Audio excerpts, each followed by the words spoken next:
Should formal leaders in an organization teach important skills to their team? The answer is a resounding yes, but let me share the research on why, highlight 3 cautions when doing this, and outline key next steps. In a large aerospace organization, we had a team of professional trainers conducting a culture change class that focused on accountability conversations. Our initial audience included senior leaders, such as VPs and directors. We then asked a group of managers to teach the class in short mini lessons to their teams. We trained them, coached them, let them do their thing. We also conducted workshops in the traditional way with a professional trainer in parts of the organization where leaders weren't willing to step into the trainer role. The leaders who taught loved the experience, although their direct reports were less enthusiastic. So I dove into the evaluation. Which approach, leader's teacher or the traditional workshop, worked best? When I asked participants about their experience, they overwhelmingly loved the professional trainers more. Wait, what? I said the experience. Witty, engaging professional trainers created an amazing workshop experience compared to the dull, boring, awkward managers. Yikes. Okay. So when I ask about the critical incidents or examples of when they're able to apply workshop skills to daily challenges, leader-led groups provided 7 times the examples. Wait, what? 700% more.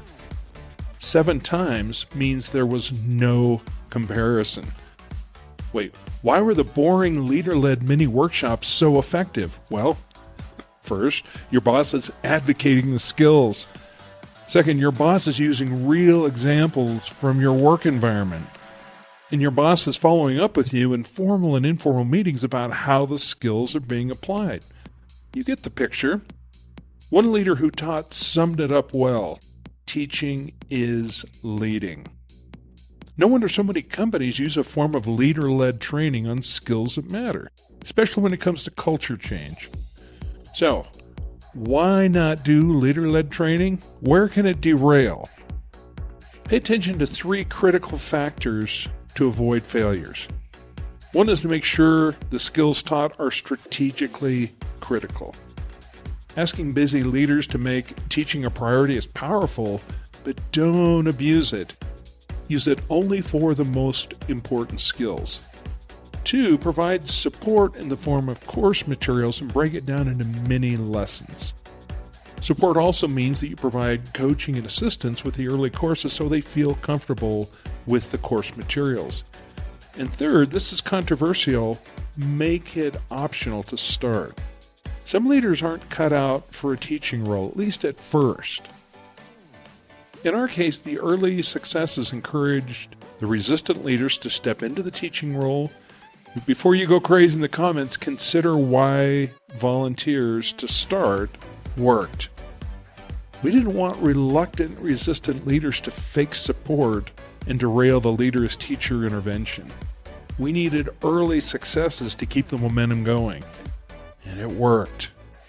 So for that reason, I strongly suggest that if you're new to this concept in your organization, that you start with the willing, then encourage the resistant to jump on board when they're ready.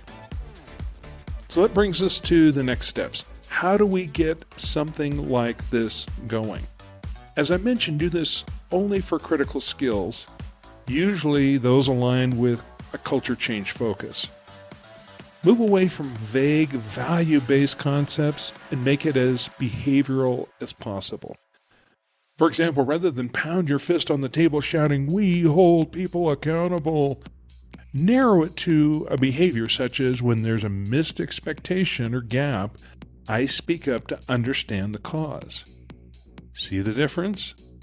And finally, it helps to have training professionals create materials and lessons guide, not to mention the coaching to assist leaders in doing a credible job facilitating these learning experiences.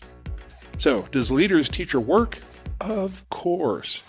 And if you're implementing it in a wise way, it can transform a culture.